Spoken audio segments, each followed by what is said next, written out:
to TOC Europe 2023. Que is the regional CIO and head of IT for Europe for DP World.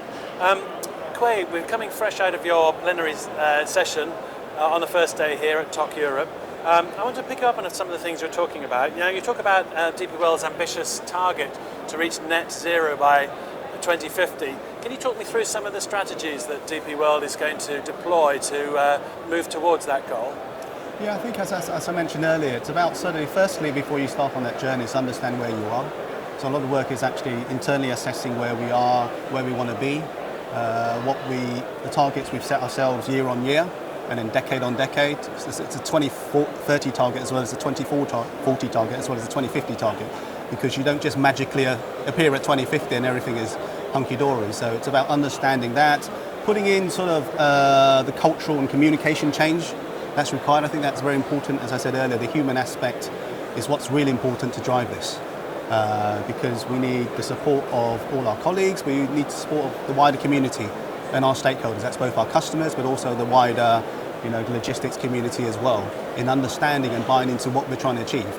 And only then can we then, look at implementing those changes. Because I said, there's the operational changes, there's the fiscal investment we need, moving from traditional fossil fuel-based equipment to green electric powered equipment, or equipment that can actually be self-generating its own power and so forth. And then actually looking at optimizing and automating a lot of some of the processes where we reduce waste and idleness and so forth in that equipment. And that's just on the equipment side.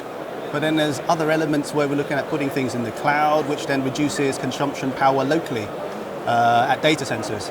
And historically, especially in the ports and terminal industry, there's a lot of data centers at each and every terminal.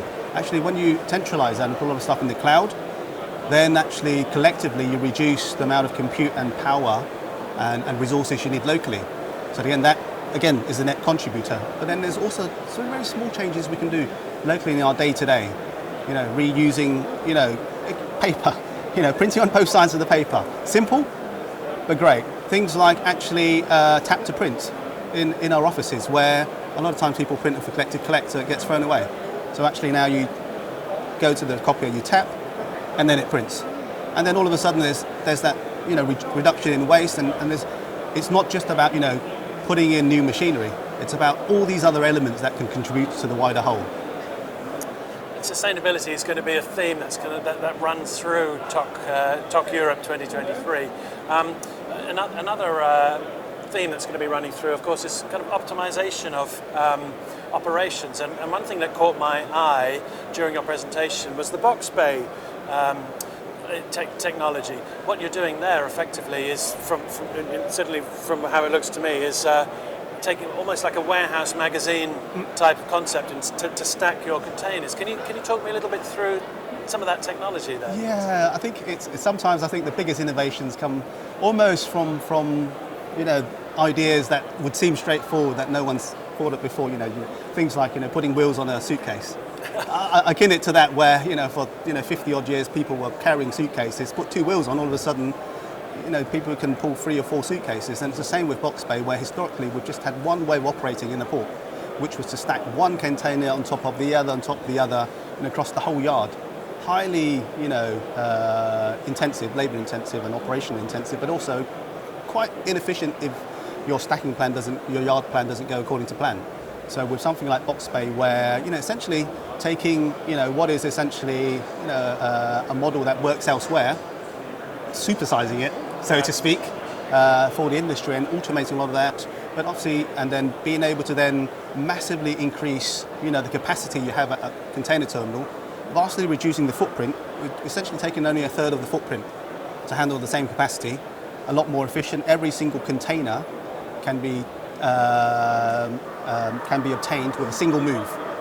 Today you have a 7-stack container. To take the container at the bottom, you're doing minimum of 12 moves to take those containers off and put them back on again.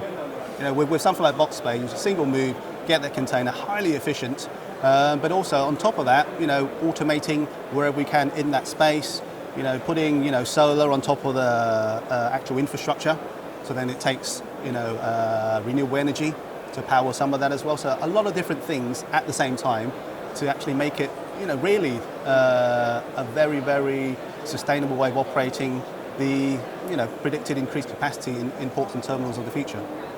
And I think also a very relevant technology at a time when labour shortages are, global labour shortages are prevalent.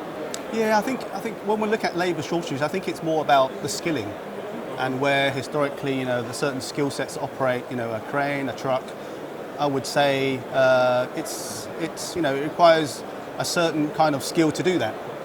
But obviously, with automation means actually you're not taking people away, you're actually reskilling people to become, automation operators, planners, developers, business analysts, looking at analytics and how we optimize how we operate. So it's actually changing the skill set and the roles of those people involved.